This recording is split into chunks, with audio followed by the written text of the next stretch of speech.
the outstanding and our good friend Neal Coolong. It is always a pleasure. I look forward to every Tuesday with you. You bet. It's my favorite time of the week as well. Thanks for having me.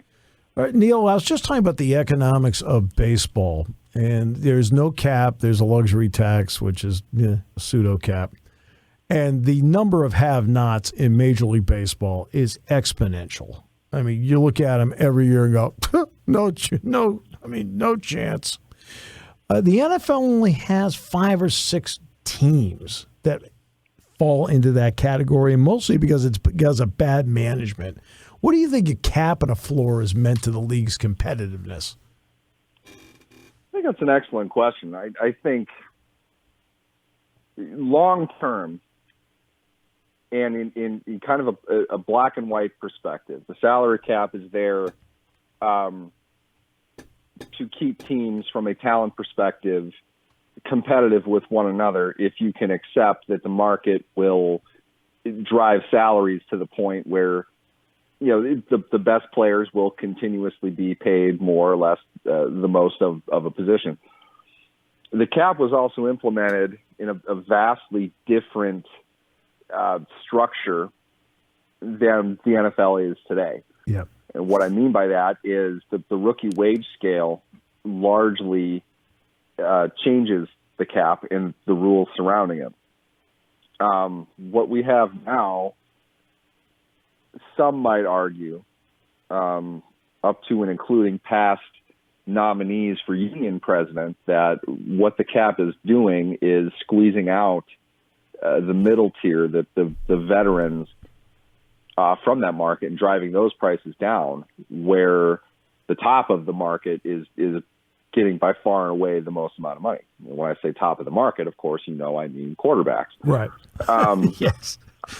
I think the floor, which requires a lot more than an abacus to figure out exactly where every team is on the floor, is more or less moot nowadays. And that's one perspective to say teams are spending. I think the fact that there are consistently teams 15+% away from the top of the cap suggests they really aren't spending as much as you think that they would be. I think salaries are escalating for quarterbacks, and perhaps that's really kind of the best way to do it. We see blips here and there of different positions, probably your top 5 positions. Right now, wide receiver is the hot commodity that's starting to get paid a bit more. You'd think that every position will kind of run into that, and that the less valuable ones just simply won't. They won't grow with it. It's not the top of the market that's the issue. It's the middle of it. A lot of them are just simply not getting paid because they don't have to be paid. You want one high-priced quarterback and then a lot of inexpensive role players around them. You want one really good wide receiver, hopefully on a rookie deal, but pay him when he reaches that point, and then put more rookies around him. It's really getting to be a reflection of the game itself, in my opinion. Call this the Tom Brady theory. When you have Tom Brady, you can work in a lot of different things around Tom Brady and never have to pay much for it, which is what the Patriots did. It wasn't Tom Brady taking these alleged discounts, which weren't incredibly far off of the market, less, but not as much. It's the fact that they paid Wes Welker and Julian Edelman combined over 8 years, less than mid-market for a productive wide receiver, a veteran wide receiver. And they have like 5 all-pro bids between them. You don't have to pay much when you have the best guy. And as long as he is happy, you've got him signed, you don't have to pay a whole lot. So I don't really think anymore the cap is a reflection of the competitive balance. I think it is something that is easily gamed, not in a nefarious way. It's just the rules are so loose. It really doesn't matter. It's hard to screw up the cap, quote unquote. Rollover money every year, it expands that to a point where it's like, this is just basic accounting. I mean, they're not really. It would take a lot to get to the top of the cap. You'd have to try to get to the top of the cap, and to do that, you'd have to pay over market for most of your players. It's so high, and you are able to save up so much money. And the idea is that you can roll that back into your roster. But the reality is, you're paying for a quarterback, you're paying for a pass rusher, a cornerback, a tackle, and a receiver. Beyond that, the rest of those guys aren't making all that much, top to bottom. Yes, there are top-of-the-market people, but the veterans at that mid-level don't really make anything at all. And I'm trying to remember who it was. Former NFL defensive end from Pitt, Sean Gilbert ran. He ran on that platform for the presidency of the NFLPA, and nobody voted for him. Right. I thought it was funny because it's like, you guys, this is what's going to happen. He was the only one that ever really called it out, and now we're seeing it much more in action. So I'm not even sure it's all that much different than a luxury cap system, to be honest. I think it's different numbers, it's different accounting, but it's not preventing anybody from really doing anything that they want to do except come up with an excuse to tell fans of why they're not going to pay this guy or that guy. Right. The Steelers have been pretty good at this over the years. When you look at how they're able to move numbers around to make sure they have a competitive roster year in and year out, who are the ones that get the credit for that? It's interesting.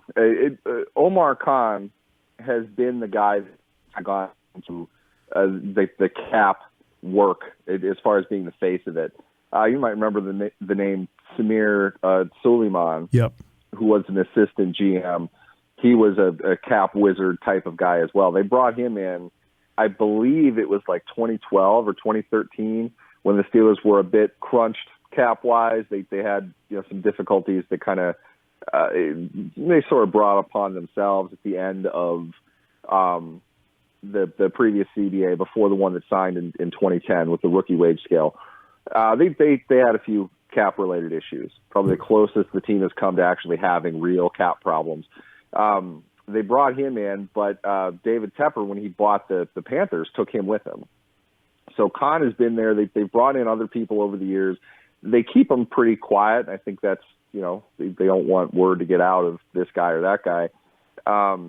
What I know on top of that is every NFL team has an army of accountants that look into these things, that know the rules, that as part of their negotiation process. It's not figuring out the cap. Everyone always wants to put the cap first. It's not the caps, it's the contract. Right. Who you're signing to what and for how long.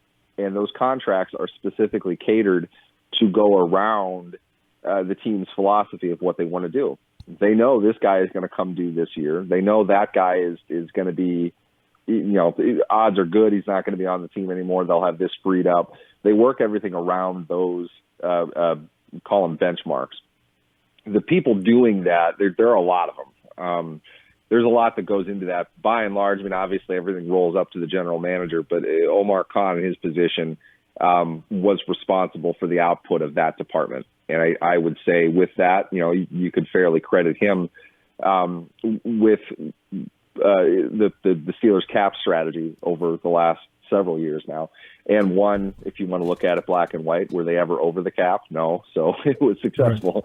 Right.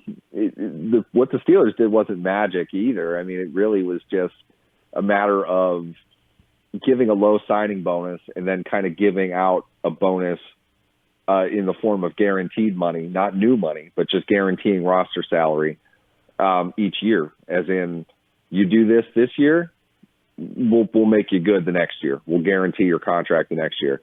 You do that once or twice, yes, they hit kind of higher cap numbers at the end, but if you intend to keep the player for the 4 years that you signed him for, which sadly is a kind of a unique concept in the NFL. They really don't do that.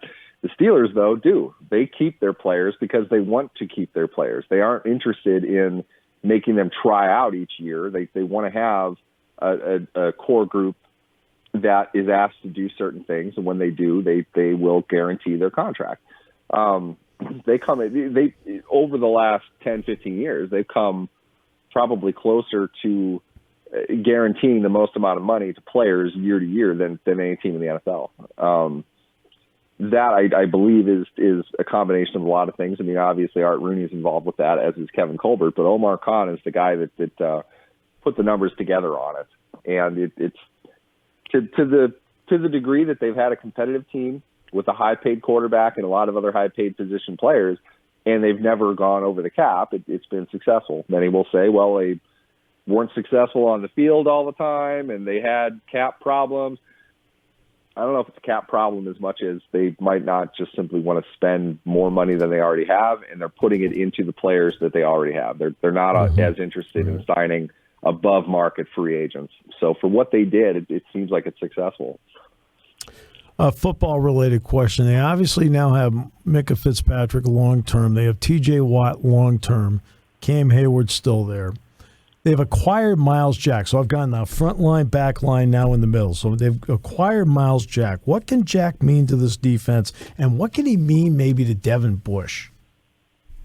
It's oh boy. The thing with Jack, it's a literal upgrade in every conceivable area in comparison to what they had at inside linebacker last year.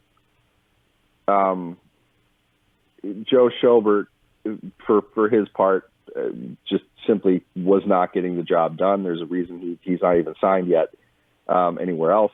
Devin Bush wasn't much better. I've said this before. If Devin Bush was a third-round pick, there's no way he would have been on the field as long as he was last year. Mm-hmm. Jack, who is not an elite player, who is not, might not even be in the league for another 3 seasons. Jack is an upgrade in every area in that regard. And I think with it, you have a veteran player with reasonable enough athleticism to plus athleticism, who is going to know where he's supposed to be pre-snap, during snap. He knows run fits. He knows coverage. And I'm not even talking about an all-pro player here. I'm talking about a reasonable, solid veteran to above average. You know, in that range is probably right for him. And he was the player above any other they absolutely needed to have for the 2022 season. They have an excellent defense. You highlighted that. You know, you've got a franchise player in T.J. Watt. You've got, I think, the best back-end safety in the NFL, Micah Fitzpatrick. They invested a lot in the cornerbacks. They signed 3 cornerbacks to contracts, veterans, and didn't draft any. That's a team that wants to use a lot of corners. To not have that middle figured out would have been tragic as far as what their defense could be if they're able to bring it all together. And if we're being realistic, what the offense probably is going to be, which is not a marked improvement from a pretty bad showing last year. So I think Jack becomes, if we want to get into valuable versus important or whatever that means, I think he is the most important player on the Steelers this season, up to and including whatever quarterback they're going to put out there. Simply because if Jack is able to do their job, I'm not sure there is a better defense in the NFL than what the Steelers have, at least from a talent perspective. I love the additions that they've made among their coaches. There's so much versatility within that unit that if they simply have a guy in the middle who can do the job the way that it's supposed to be done at a fairly decent level, it's going to make everybody in front of him and behind him a lot better. And if he's the green dot guy, calling out the coverages, relaying the defense from the sideline, a veteran who knows what he's doing and can rally everybody around him in doing that, they're going to be a pretty dominant unit, and it's going to be enjoyable to watch. And they're going to have to, because this is not an explosive offensive team. Their defense is going to have to take the ball away. They're going to have to sack the quarterback, and they're going to have to get stops and short yardage. And I think they have the ability to do that if they get a marked improvement among their inside linebackers. And I think Jack gives them exactly that. Always fun on Tuesdays with you. Thank you so much, Neal. Really appreciate the time. As always, my friend. Absolutely. Thanks for having me, guys.